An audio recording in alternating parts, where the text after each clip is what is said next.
Good evening, Roadrunners, and welcome to another edition of EDTALK.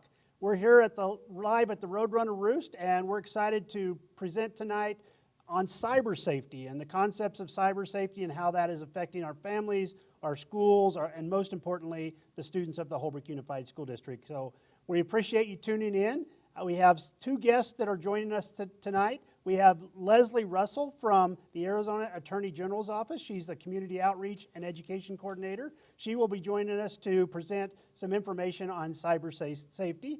We also have Sally Baldonado. Sally is Sally O'Hare, I'm sorry, Sally O'Hare, and she is from the Navajo County Sheriff's Department, and she is going to tell us what's happening in our region and around Holbrook, and maybe even some of the things that might be affecting our kids from the realistic perspective of being in law enforcement in our area. So we're excited to get this started. We hope that the audio is working fine. Please provide us feedback on the live chat. Kyle Gardner is manning the live chat. We also have Mike Burks, who is running our production here this evening, and most importantly, we have many of our students here that are doing this production. So we have students on the cameras, and we have students that are running the production side of this. So we appreciate our students helping out this evening as well. So we will get started. We will start with Leslie. I'm going to turn it over to Leslie Russell from the Attorney General's Office, and she's going to go over the basics of internet safety for our parents. Leslie? All right. Thank you so much, Robbie. So thank you, everyone, for joining tonight. I appreciate it. I've got a lot of information. I just want to let you know that typically when I give this full presentation, it takes about an hour to an hour and 15 minutes. I've cut a lot of content out just for the respective time tonight. So we're going to kind of skim through this pretty quickly. I'll be able to answer questions at the end and just try and give you as much information as I can within this amount of time. Also, please know that something with the internet and with apps and everything that's happening is that it's changing constantly. So as much information as I can give you tonight, just know that this is something that is an ongoing thing that we need to stay up on continually. It's really difficult to be able to tell you, give you all of the tips and the precautions that I can to where you feel like, okay, I've got it all, now I can protect my kids, and we're good. It's really an ongoing conversation that needs to continue. So going through the most popular apps that we see, obviously Facebook being one of them, not so much with the kids as much anymore. Snapchat, that's another huge one. This is an area where we do still need to be very concerned, even though, most of the time people are using it, kids are using it for fun, cute little things. The bottom line is all of these apps can be used for negative things as well. So with Snapchat, for instance, you can post a picture or video and it will disappear within a few seconds. And a lot of times kids think that that's exactly what happens, is that disappears. The reality is everything gets saved to a server. So anytime you're using the internet for anything, text messages, emails, social media, everything gets saved to a server. Also keep in mind the dangerous side of this. Again, there's a lot of fun things that we do, right, with all of these social media apps, staying connected with people, which has been a huge benefit for us over the last, year and a half or 2 years. With the pandemic, it's been a great way for us to stay in contact. Again, there's a lot of negatives that go with it. Snapchat, I know, has been linked to different drug dealers are using that. They're selling drugs to kids via Snapchat because, again, a lot of times we've let our guard down thinking it's something fun that we can use or that the kids can use. But the reality is that the cyber predators that are out there, they know what apps your kids are using. The question is, do you? And it's so important to stay up on that all the time, like I said, because it's changing all the time. We have definitely seen an increase of cyber predators over the last 1.5 to 2 years. Why? Because we're on our screens more. Our kids are on their screens more. Everything from online learning to maybe just being bored over the last 1.5 years, not being able to get out and do as much. So again, these cyber predators know where to target our kids. They know what apps that they are using. The important thing is we need to know to be able to protect our kids. Instagram, again, another one that's super popular still with kids, with everybody. TikTok, this is another one where we see a lot of challenges that are out there. Challenges that are popping up daily. There's a lot of really good fun ones, right, that are maybe doing things for good purposes. There's a lot of social media challenges that are out there that are trying to raise money and do good things. But the reality is, again, if you don't know what your kids are doing and what they're using it for and who they're talking to, they could potentially fall into one of these social media challenges that can not only be dangerous, but potentially deadly. One of the other topics that we offer training on is suicide awareness and prevention for youth and for teens. We also talk about human trafficking, and we've got a program for that. A lot of what I'm going to cover tonight so quickly really can develop into a trafficking situation very, very quickly. Again, I would love to be able to have the opportunity to come back and dive into that topic a little bit more. A lot of folks think that that's something that's happening in other states, in other countries. It literally is happening in every state across our country. It's happening in all kinds of cities and towns.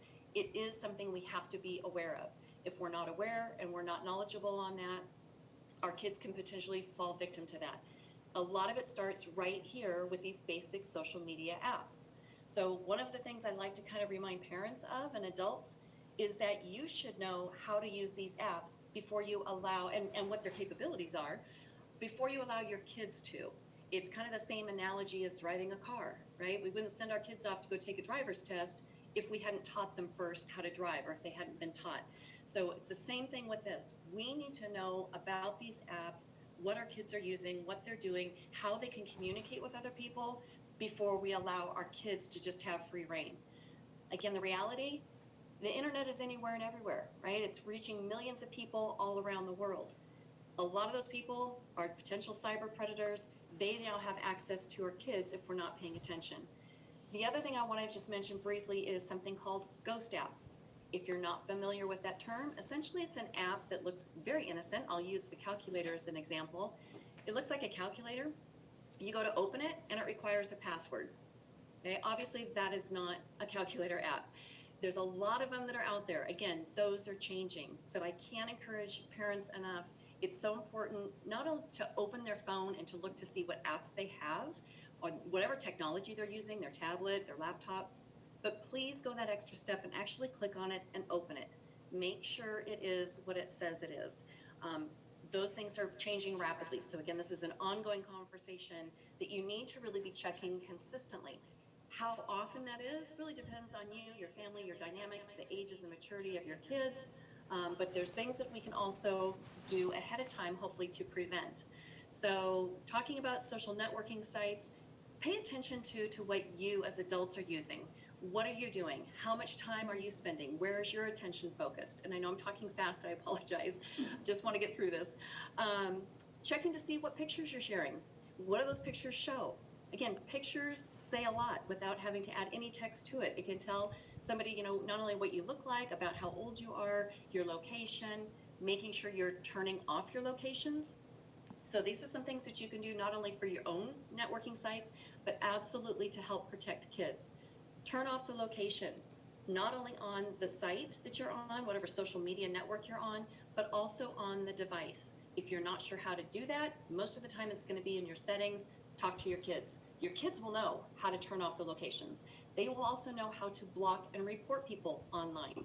There's a little button you have to hit, and they can report whatever kind of inappropriate activity might be happening, something that's making them feel uncomfortable. Hit that report button. They can also block people.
that we're seeing.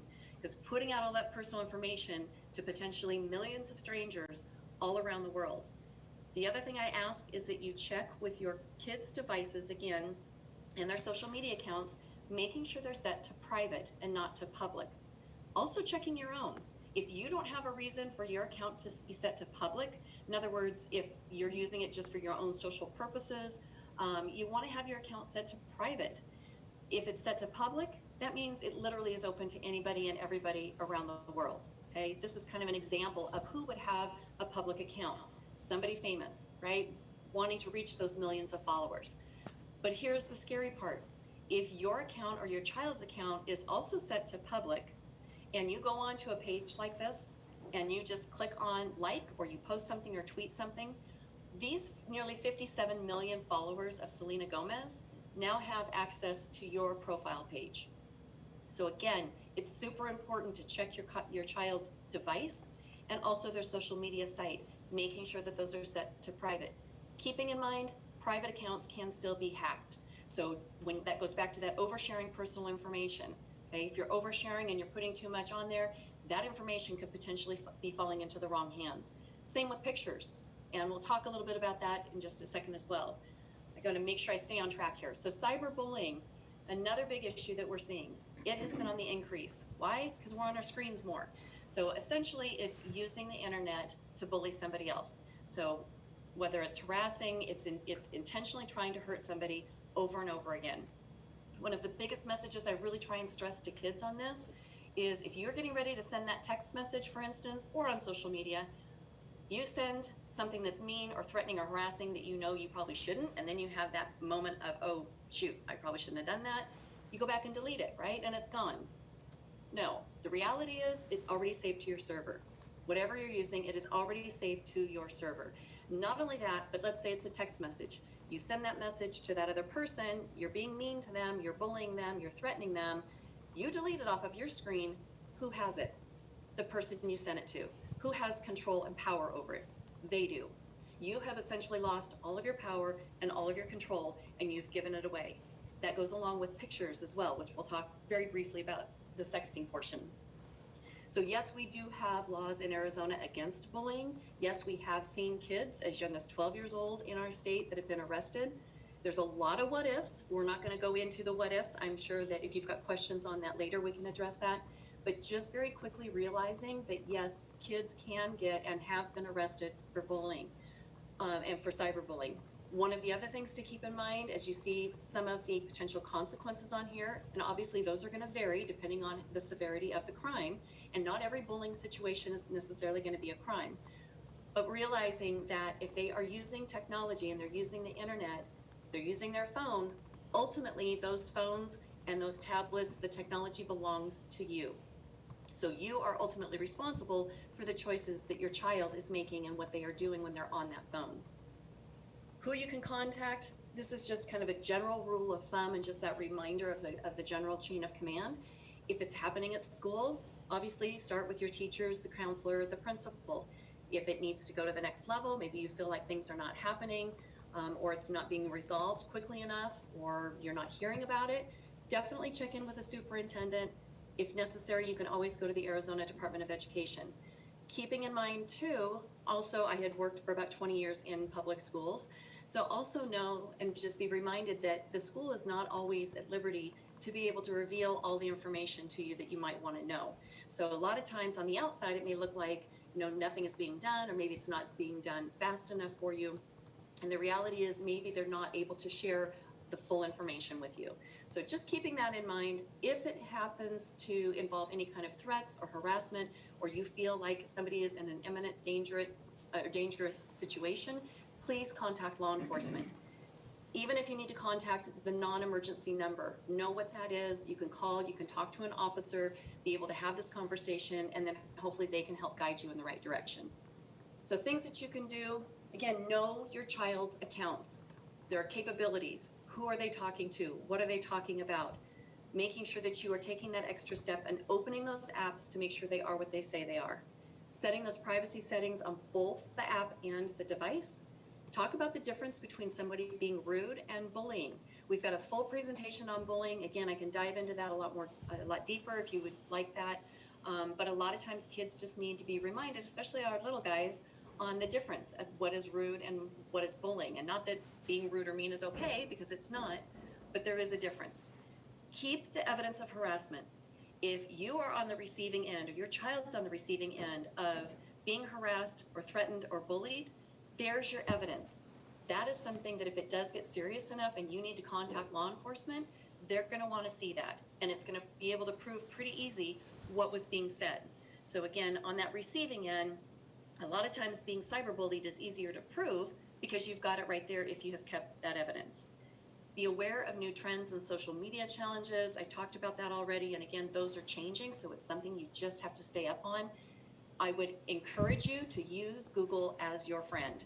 If you know of your kids that are participating in a social media challenge, but you don't really know what it is, or there's a new app that's out that they want to join, and again, you don't know, Google it, find out. Sit down with your kids, find out from the beginning to end what those social media challenges are. There are challenges that are out there that are truly about suicide. It's about taking your life. And if they don't sound dangerous necessarily, so again, if you don't know, make sure that you Google it. Report any kind of inappropriate online activity, whatever it is. Hit that report button. It will generate an anonymous message back to that site. So your child, if they're afraid of retaliation, they're afraid of being called a snitch, whatever the situation is, if it's online, that's an anonymous message that gets reported.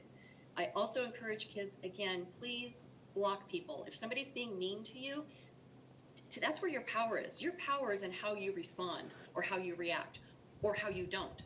And a lot of times just blocking somebody, reporting them, and then take a break. We all need to take this break and get off of our screens and get back out and do what we can do, physically, and give our minds a break.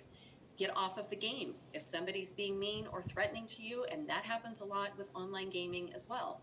So important to make sure that you remember you have control. If you choose to get off of that site or out of that game, take a break, come back to it later, close out your account, maybe reestablish another account.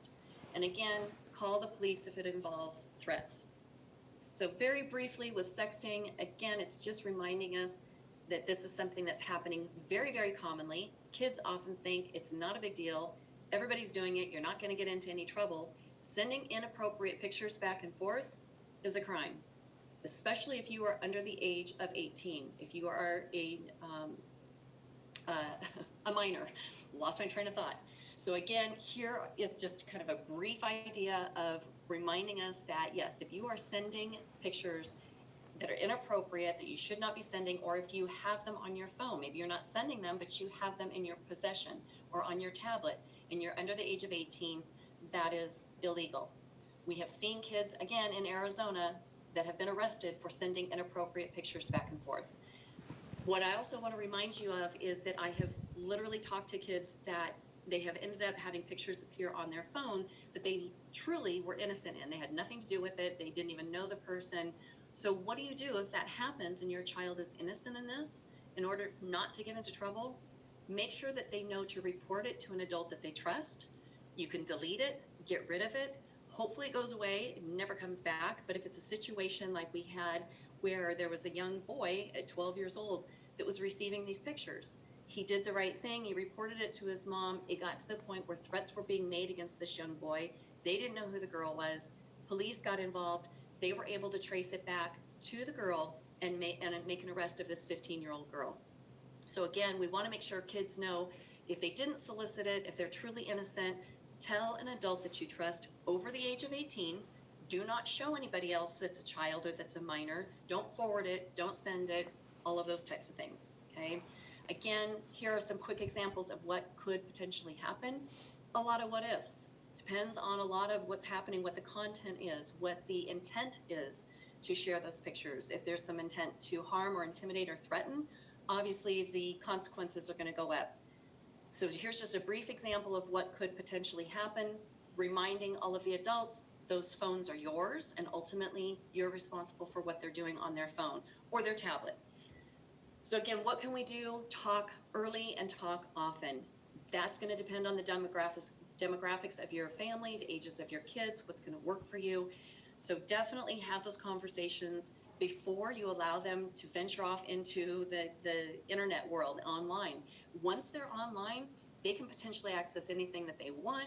But the more scary thing, I think, to me, is that anybody can access them if we're not careful and we don't have these conversations and teach them. So communicating with them, the consequences, talking about what a healthy versus an unhealthy relationship looks like. If they are being threatened that somebody's going to break up with them if they don't send a picture or prove to me you love me, those types of things, obviously, those are things that we don't want our kids falling victim to. That is not a healthy relationship. Explain how quickly those images can be spread. Again, that can happen within a matter of minutes. It can fall into the wrong hands. It can fall into anybody's hands within seconds, within minutes. If it's a picture that you took maybe at night and you sent it to that one person, that one time, excuse me, and of course they promised they would delete it and not show anybody, they wouldn't tell anybody, you even take a look at their phone and you can't, it's not there. What did they do with it? Did they already hide it to another file? Did they put it someplace else? Did they already forward it to somebody else and then they deleted it?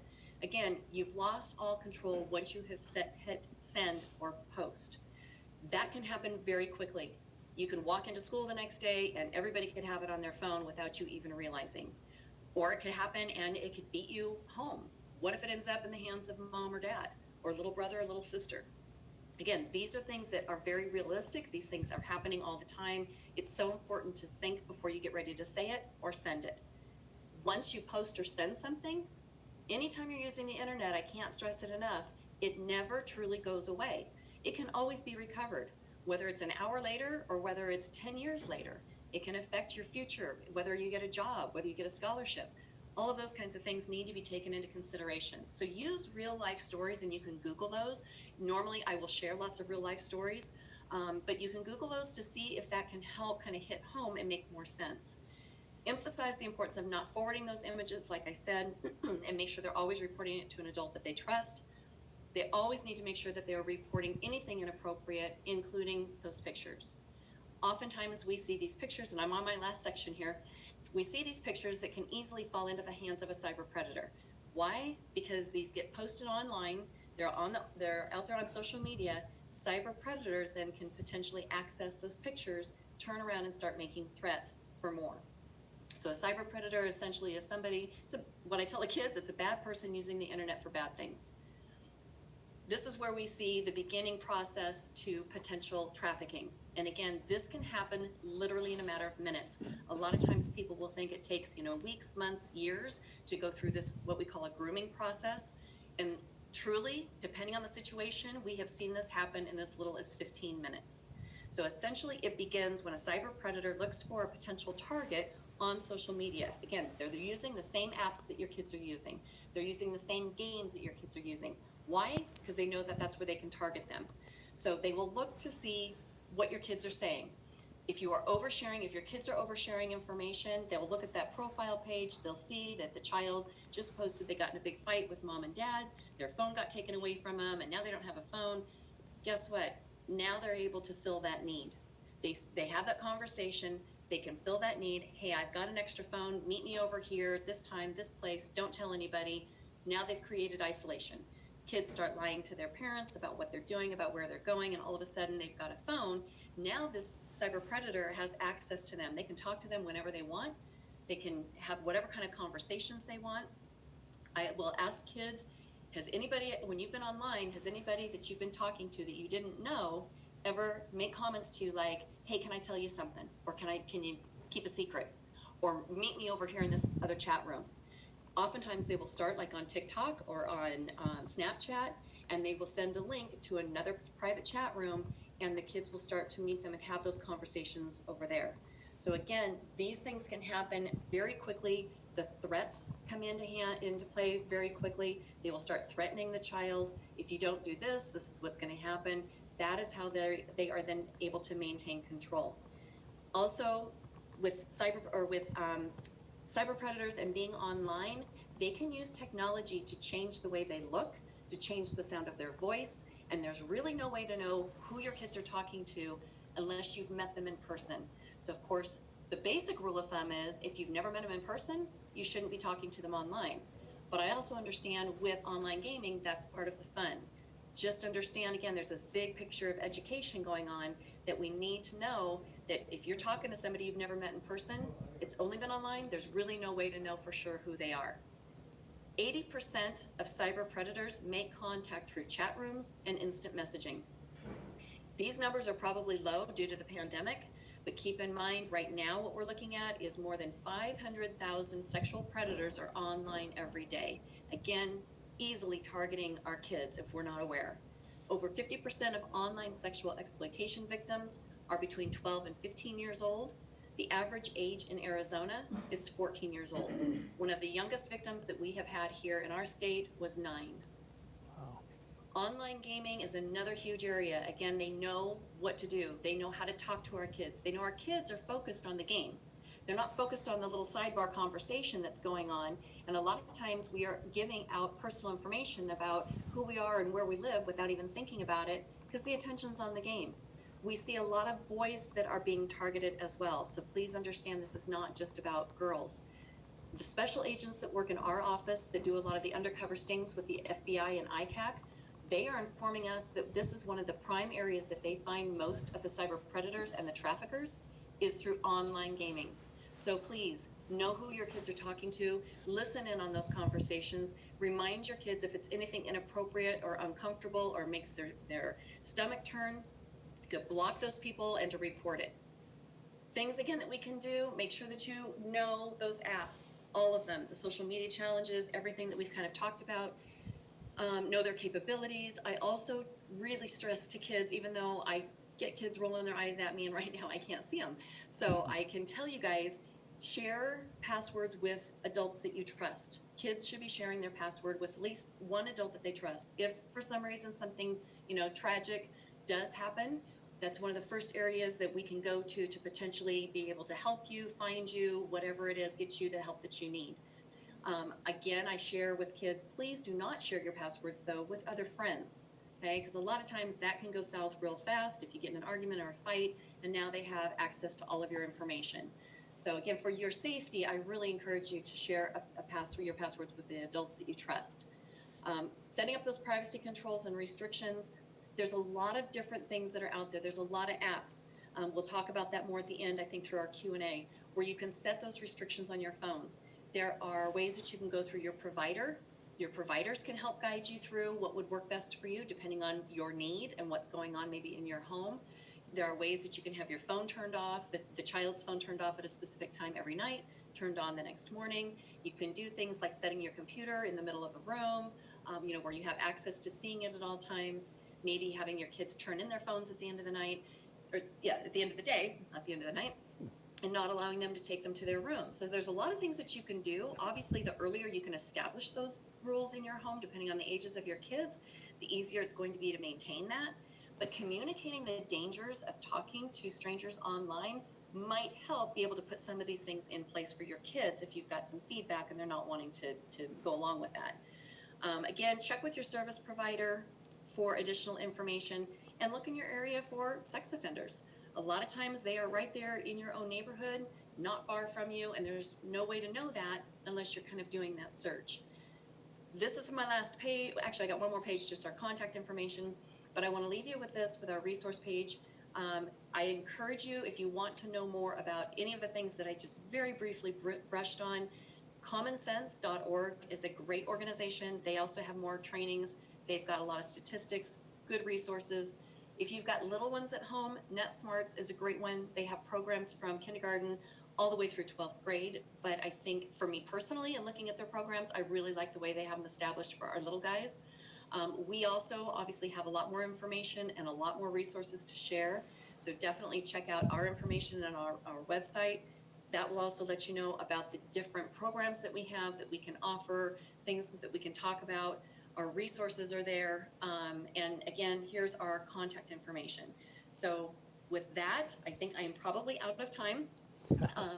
I just want to encourage you again, one of the biggest things that I really stress that I think is the most helpful is educating yourselves, educating your kids, and really staying on top of that. It's an ongoing conversation that really is not going to end anytime soon. I do have more resources, so if we get to a point you want me to share any of those, I would be more than happy to do that. But I'll go ahead and pause here in case we've got questions or comments and you want to move forward. Oh, thank you so much, Leslie. That was very informational and exactly what we wanted to target this evening. Before we move into kind of a dialogue with the question and from the audience, as well as just some preconceived questions that we had towards this area, tell us about what the Attorney General's office is doing to help Arizona to overcome some of these things that you talked about with the risk associated with cyber safety. Well, a lot of it is what we're doing right now. Obviously, you know, the office believes very highly in educating. The more we can educate, the more we have the potential to be able to keep ourselves and our kids safe. As I mentioned, you know, there's only so much we can do as parents and so much we can control until they are out of the home. And if we don't give them that education piece as soon as they leave the home, then, you know, something could happen if they're not educated on what to be aware of and what some of the potential dangers are. So I think getting educated as much as possible and knowing that that's an ongoing conversation is a big part of it. We do work very, very closely. I mentioned our special agents. We've got a ton of them at our office. We've got a lot of different divisions that are set up specifically to work against traffickers. We've got our trafficking presentation obviously talks a lot about that, but we've got agents that work specifically with, you know, going after the traffickers. That's a huge area. That's a huge thing that's happening, like I said, in our state, and it's terrifying to realize how quickly something like that can happen. And if you're not educated and know about that, it's so easy to fall victim to it. So we're really targeting the traffickers, and the Attorney General has really done, you know, a lot of work in that area. We continue to do that. We are partnering with more and more organizations to provide trainings. So we're very focused on that, very focused with the cyber predators, doing the undercover stings. We do a lot with the local FBI as well as the national FBI, in addition to working very closely with ICAC, with Internet Crimes Against Children. So there's a lot of things that are out there that we're doing behind the scenes and undercover, in addition to trying to educate, you know, all of the citizens of Arizona. It's such a huge piece. I know in the last couple, prior to the pandemic, we were reaching nearly 75,000 people across the entire state of Arizona. And that was typically just about 3 or 4 of us coordinators that were driving all over the state and providing these different trainings. So again, that education piece is probably one of the biggest areas that we're focused on. Well, thank you for doing that.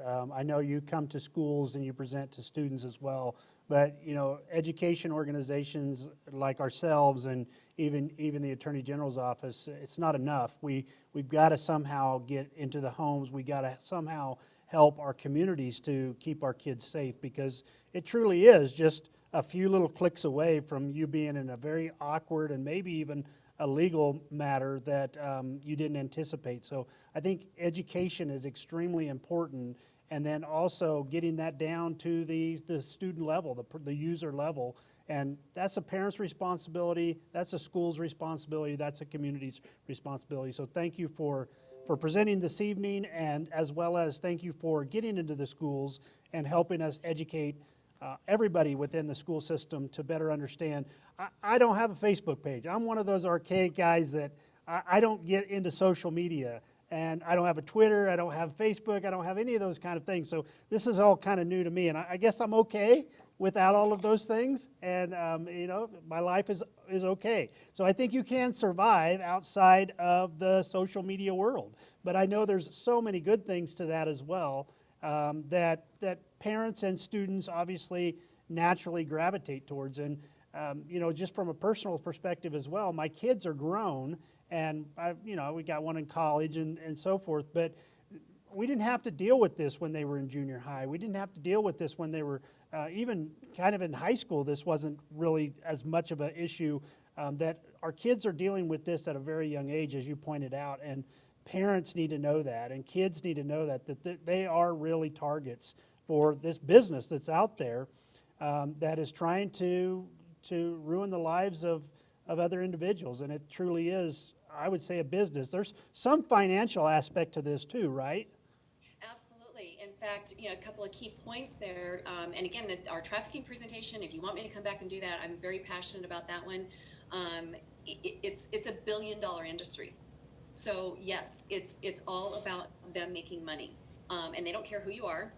They don't care how old you are, a boy, girl, it doesn't matter. It's about having somebody that they truly can sell. It's over and over again. So again, that's a really big conversation, but I can't stress how critical it is to have that conversation, because like I mentioned, this can go from a quick fun little Snapchat conversation to something potentially extremely dangerous or even deadly if they're not aware of the possible consequences that are out there, and the predators and what their game plan is. But yeah, there's a huge industry to that. So that's one of the reasons that the Attorney General has done a lot of work and continues to, because it needs to stop. The other thing I just want to mention, a couple of things really quickly, is in the hopes to help parents again, and teachers and staff. And so we provide these trainings in person, but also virtually.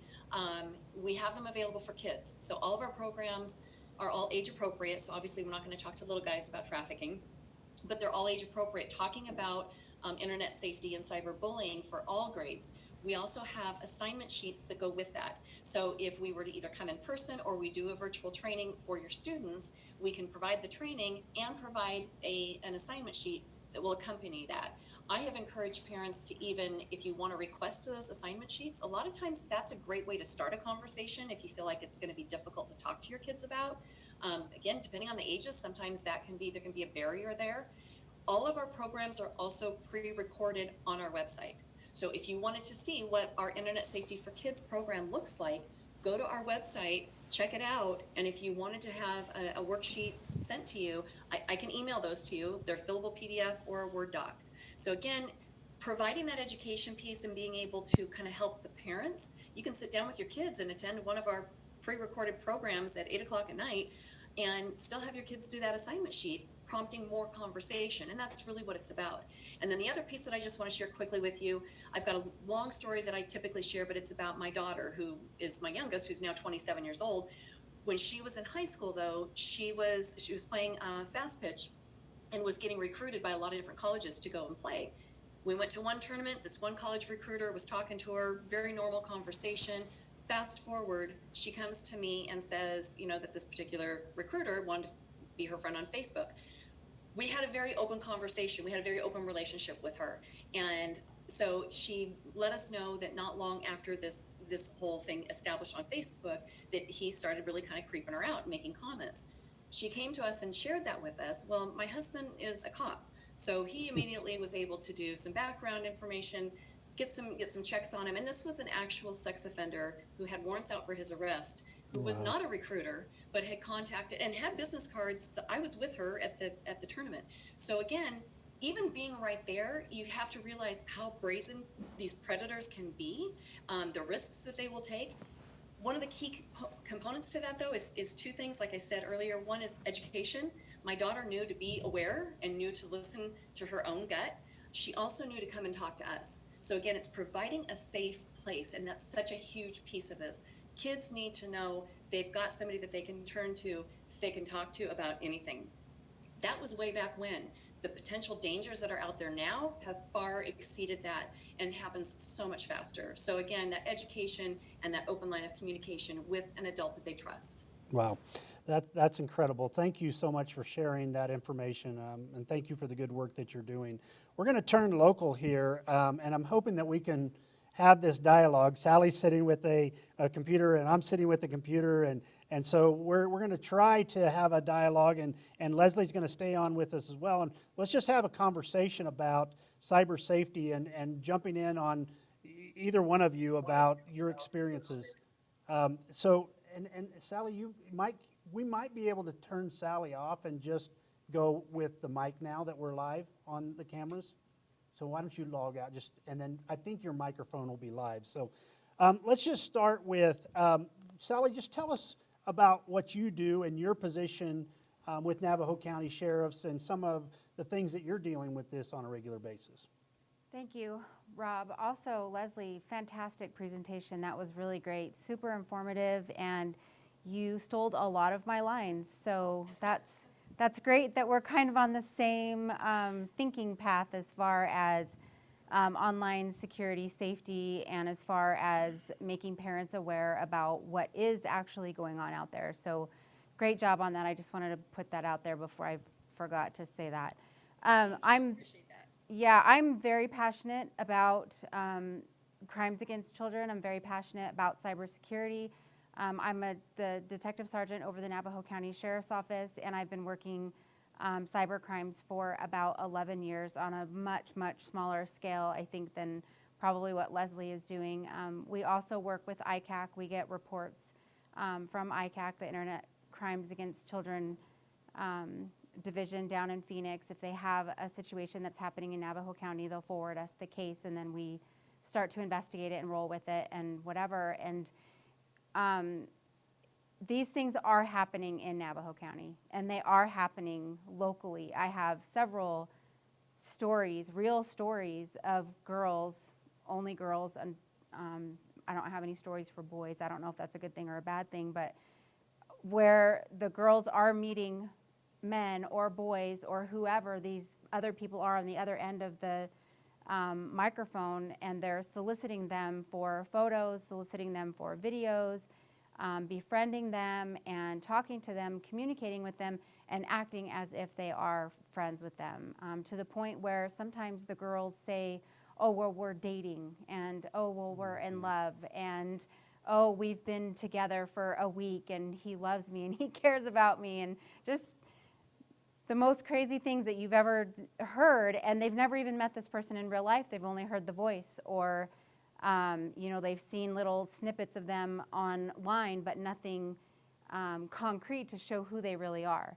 And these girls are trusting them, and they're sending them nude photos, and they're sending them nude videos. And I agree with Leslie when she said that the internet is forever, forever and ever and ever. And you don't know where those pictures are going. You don't know where they're being saved to. You don't know who they're being sold to. My mind, I go to sex trafficking, because that's the bigger picture when we think of our kids who are sending pictures over the internet. What are these men doing with the pictures? Well, most likely they're in some foreign country or overseas, and they're selling these pictures, because that's, like you said, it's $1 billion industry. And Leslie touched base. They don't care who you are. They don't care who your parents are. They don't care how old you are. All they care about is the money and the bottom line. I have a saying that I tell parents or kids when I talk to them when we do have these types of investigations, is keep your privates private. Those are your privates. Nobody else needs to see those. Once you send it out over the internet, whether your face is in it or not, your stuff is out there, and it's very, very scary. So that, yeah, I think I went off on a tangent. That's great, and you know, it's a complex situation. I mean, for parents and for kids, and there's the social aspect of acceptance and belonging, and you know, meeting new people, and it's just the mid-adolescence to adolescent stage of development that they're very exploratory in terms of openness to belonging and just wanting to connect with people. And we see that on our school campuses. Just the social aspect is usually like 80% of a school setting is about social networking. That's most kids are on campus because of their friends and their fellow classmates. They're not always here just to be getting an education. The social aspect is real. And so when that then goes out into the World Wide Web, and when we were in school, social networking was pretty much isolated to the school. So you might have had friends even in neighboring communities, but you definitely didn't have this wide network of friends all over the world by the internet. And so our kids are dealing with something different than we had ever even imagined when we were going through school. And so I can imagine that every day you're probably dealing at some level with some level of internet issues, and probably some of those are dealing with minors. And what are you seeing specifically in our local communities, like and not a specific example, but are you seeing TikTok issues? Are you seeing sexting? Are you seeing just internet crimes? What are you seeing locally that probably parents need to be more honed in on? Yes, all of it. All of them? Yeah.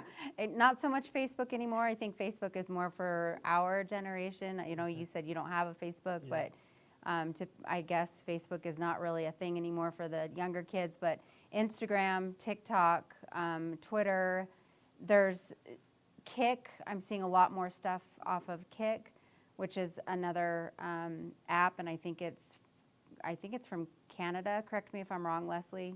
I want to say Canada. She's saying Canada, yeah. Yeah, okay. So it's not just the Instagram and TikTok and Snapchat. It's not just these normal apps that we're seeing and that we're dealing with. We're also dealing with just regular ones. A couple of weeks ago, or I guess a month or so ago, I started working on a case where there was a chat app called Omegle, and I've never heard of it before. So when they said that that was how they met this person was on Omegle, I had to Google it and look it up because I had never heard of it before. And it's basically just an online platform where strangers can go online to meet other strangers. Wow. And to me, it's essentially a site for predators to go and look for young teenagers or young kids to kidnap them and sex traffic them. And it just terrifies me, the amount of applications out there or the amount of places on the internet where kids can go to look for or talk to strangers. You know, Leslie had mentioned we're not going to put our 16-year-old kids in a car that we don't know how it works, right? But we're giving them a device that they can hold in their hand that searches the World Wide Web, and we don't know anything about the World Wide Web. So yes, encourage your parents, get a TikTok, get a Snapchat, get an Instagram, find out how all these things work and get on your kids' phones. Download an app where you can track your kids' phones and what they're doing. I looked it up last night after our conversation, and I just put parental apps on my phone, on my app store, and all sorts of apps came up where we can track what our kids are doing. It boggles my mind because they're not allowed to drive until they're 16. They're not allowed to vote until they're 18. They're not allowed to drink alcohol until they're 21. But we're giving them a device where they have access to everything. We have to know what's out there. We have to be involved in their life. We have to communicate with them. We have to have restrictions. We have to set goals for them.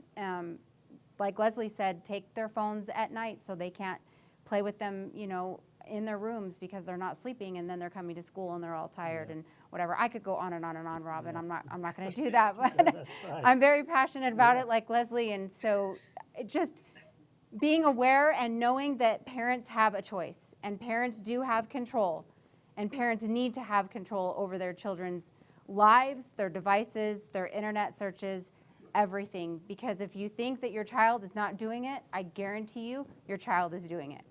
Yeah. And it's almost got to be a social contract between parents, and I'm looking at some of our kids here that are running this production, and they're all on their phones here. But I bet they're learning and gathering a lot of information from what we're talking about, and probably have stories that they can tell about friends or somebody in their network that have had situations that they've dealt with already. But there's almost got to be a social contract with parents and kids, and say, okay, phone, there's a social contract here. If you break that contract, sorry. It's like I tell my kids that, I'll give you a car, we'll take care of those things. But if you keep running into people and you're raising my insurance rates, sorry, but you're going to walk from that point forward. And that's a tough thing to do because the phones are it's almost like it's part of us. It's another appendage to our body that we can't live without. We wake up, we see the phone, we go to bed, we put it away, it's on our pockets, it's constantly there. So it's a reality. And then when you bring in the evil of what that can do, it complicates things. And parents, we sympathize with you because we do need to call our kids. We do need to text our kids. We do want to stay in contact with our kids, and we want this social network around our kids as well. However, primary job is to keep them safe. And as Sally said, some of those apps might be a great opportunity to look into and explore what can apps do to kind of track what your child might be doing. Leslie, anything that you wanted to talk about that has sparked your curiosity as we've talked? Well, one of the things I know that, and again, like you, I mean, like I said, my kids they're all grown and gone, but one of the things I think that has been really beneficial for me to hear is when I hear other parents talking to each other during a presentation like this. And again, in person, I would end up spending an hour and a half easy, and a lot of it was probably the last 20 minutes or so, the parents starting to interact with each other and talking about, this is what's going on, in my house, and oh, I had that happen, or somebody tried this and this worked for me. So parents a lot of times can be really good resources for each other, depending on what's going on, because there's so many different things that have to be tackled. And yes, I agree with you. My heart goes out to parents these days. Now I've got grandkids that I'm starting to worry about, but I think it's because it is an ongoing thing. But one of my friends, I know several years ago when his boys were younger teenagers and they first got their phones, again, establishing those rules right off the bat. The phone is mine. You can use it, but anytime I asked for your phone, I'm going to do a phone check. If you don't hand it over immediately, if there's any hesitation, the phone comes back to me and you've lost it. Setting any kind of whatever works for you in your family and your dynamics, like I said, you have to remember, though, yes, that you are the parent. As difficult as that can be to have your kids mad at you, trust me, I made my kids mad at me a lot, but it is about protecting them. Everything that we do is just trying to keep kids safe and get them home at the end of the day alive. And I know that can sound really dramatic, but the reality is that's what we're faced with. And if we're not taking those steps, and like I said, education is the biggest one, and then that safe place for kids to come and talk, and I think back on how many times when my daughter, I know, was having a conversation on Facebook through Facebook Messenger with this guy, and nothing inappropriate at that point, but I'm thinking, she was 18. Yeah. He could have said, meet me at the ballpark. I'm going to be in your town. I want to see a hit. She could have said, Mom, I'm headed to the park, thrown her bag in her car and took off. I mean, it could have happened that quickly. And again, I felt like we were doing a good job of, and I think we did, but of doing our best to protect her. But if she wasn't educated and she didn't feel like she can come and talk to us, who knows what could have happened. Yeah. So again, that's just one of the biggest areas. I've got, like I said, so many other resources and information and everything else I'm more than happy to send to you. And I know I sent you a couple of other links that you can send out to your parents that are good, because this is, just like Sally said, this isn't a conversation that we could talk for hours, for days on this and still not hit everything. So if anybody's interested and you want to do something like this again, I'm more than happy to join in. This has been good. That's great, Leslie. Appreciate that. It's about 3 or 4 years ago, we're very blessed in Holbrook that we don't have, we probably have a lot of that stuff going on, but it doesn't seem to filter into the school where it becomes kind of a disruption of the school to a large level. We do have situational things, but probably the largest issue that we've dealt with is a few years ago we had, and it was pretty widespread, we had a set of girls that somehow was connecting with this same person, and whoever this person was, and they identified with like groups, and there were some photos being sent back and forth, and finally I had brought all of our high school girls into the gymnasium, and I started talking to them about, because we were getting some feedback from the police department and a few parents and so forth.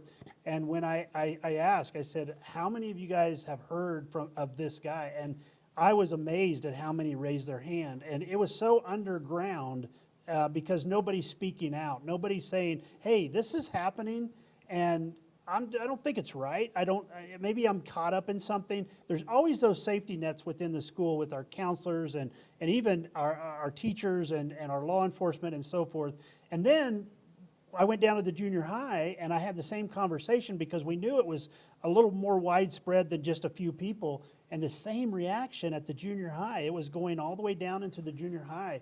And that was just an eye-opener for me because it just was brought to my attention. And so when it's brought to our attention, obviously we're going to do our due diligence and we're going to start looking into it. And it was a lot more widespread, and it come to find out, I don't know that they ever tied it specifically but it was somebody in the upper states like Michigan or somewhere like that was having false identity. They were saying they were somebody that was a former graduate. So everybody thought it was this former graduate that was communicating with, but it was a fake identity, and they traced it back, and they were able to trace it back to somebody in the upper Midwest. And I don't know whatever came of it, but I think we worked through that. So you can work through these situations, but it can happen in a heartbeat. And it's all about the clicks that you make, the choices that you make, and where you go, and who you speak with, and what adventures you take on the internet. So one thing that I want to also, just before we wrap up, the big challenge that we have right now is TikTok challenge. And we went through a little bit of a phase with that, with the, I think they called it a licking. Was it a licking challenge? They change every month. Okay, well, there was a challenge that I thought they were licking something in the bathroom, but the reality was that they were supposed to destroy something in the bathroom. So they were supposed to take a paper towel dispenser, or they were supposed to do something in the stalls, or whatever it might have been. And then what I understand, the next phase of that was that they were supposed to slap a teacher. So they were supposed to go, and I think it might be this month or last month, that they were supposed to go on slap a teacher's behind. To my knowledge, we have not had one case of that, because I think we were educated and we got it out in front. We said, hey, if you do this, there's going to be repercussions, because there's legal ramifications. But where are we at with the TikTok challenge? Sally, do you know more about that? So I don't really know a whole lot about that. I heard about it and was shocked that it was even a thing. I never heard that it was actually played out, or that anyone had actually done it, so that's a good thing.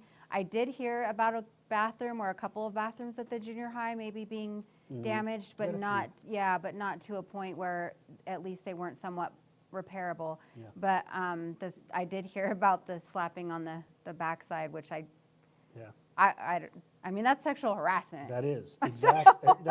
It doesn't matter how old you are, it's still sexual harassment. Yeah. So. And you know, and a lot of times they think, oh, this is just kids being kids, but no, it's not kids being kids. It's violating somebody else. And Leslie, do you know anything? Yeah, I actually just last week I did the same type of a presentation with Scottsdale Unified School District, and they were having issues. It's called devious licks. Devious licks. Yeah, and they were having issues with that, and it was the same kind of a conversation, and but it went from destroying property in the bathrooms, to then slapping the staff, the teachers, to then even damaging things on the teachers' cars, so that when they went to drive away, they would be involved in an accident. And of course, for all of us, I'm sure we're sitting here thinking, are you kidding me? I mean, what in the world? Why would anybody even come up with something like this? But that's where it's so important to pay attention to what your kids are talking about. And if you hear them mention something like that, where they say, what are devious licks? Yeah, we would think one thing, but again, we need to Google it. What are they talking about? What is happening? And then also, just to backtrack for just a second regarding the trafficking, I know because Sally was talking about having some real life examples.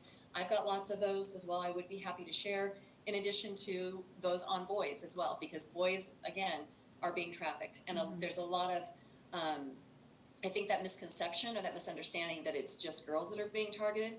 So we definitely, guys have got to be paying attention to this too. If any body, they just need a body, and I can't stress that enough. Yeah. And so a lot of times guys will let their guard down, or parents will think it's, it's my son and he's going to be fine. Well, so anyway, but yes, a lot of those crazy things that are out there, which is why, and the apps keep changing, and the Omegle, has been out there for a while. I mean, like I said, I've got a list of them, but when they continually change, that's where we have to continually be up on it. Keep looking at their devices and pay attention to what they're doing. Yeah, and I think Sally and I talked about this last night. The stranger danger used to be, walking home from school, or don't get in the car with somebody.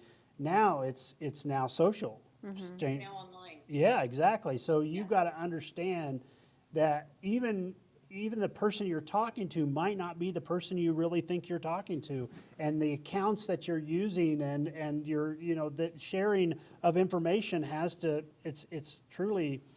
It can be a legal issue, it can be a safety issue, it can be a life or death issue in many things. So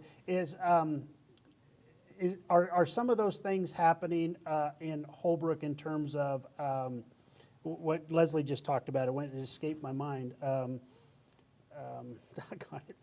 This is part of getting old and not being on social media, I guess. So I can't think of the way you just mentioned. Sex trafficking? Yeah, sex trafficking. Yeah, Okay.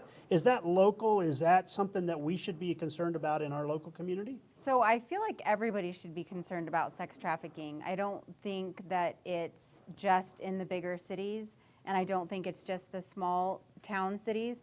I could think of, right off the top of my head, 4 scenarios where there have been sex trafficking in Navajo County, or an almost potential sex trafficking that could have happened had the girls gotten in this car with the boy. So absolutely, it's definitely happening.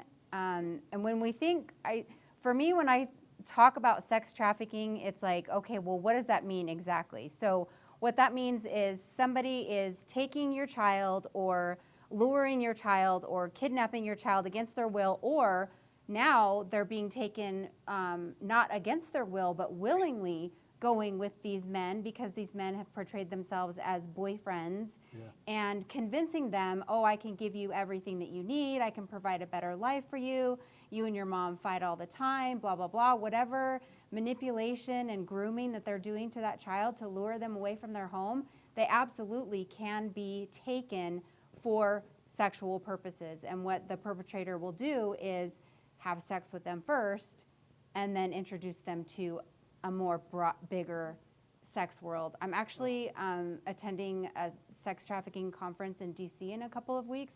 I'm probably going to get a whole bunch of information and knowledge about it, and I would be happy to bring it back if we have another talk at some other time.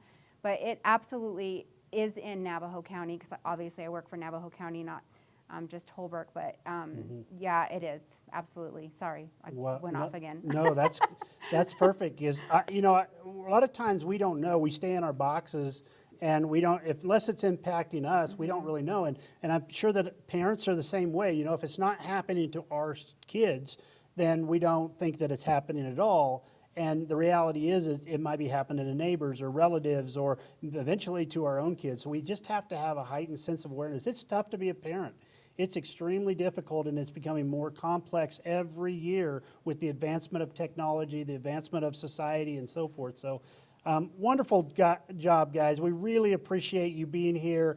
This is what the Ed Talks are supposed to be meant to do, is just have a talk about education and how society is impacting our education, and cyber safety is definitely something that our students, our schools, and our communities are dealing with. So Leslie, thank you so much for participating. Thanks for your presentation. Sally, thank you for being here. We appreciate the good work that you both are doing. Parents, just be aware. Be aware, that's important. Be proactive. Ask questions for your kids. It's okay to ask questions. What have you been doing? Can I see your phone? Those kind of things. Remind your child that this is a constant awareness. Be aware of cyber safety, because we don't always think about it unless we have things like this or there's bad circumstances that come up. So parents, we hope, teachers and students, we hope that this was beneficial to you. Again, thank you so much, Leslie. Thank you, Sally. And thank you, Roadrunners, for joining us this evening. With that, we will sign off. All right. Thank you for having me. Thank you, Leslie. You bet.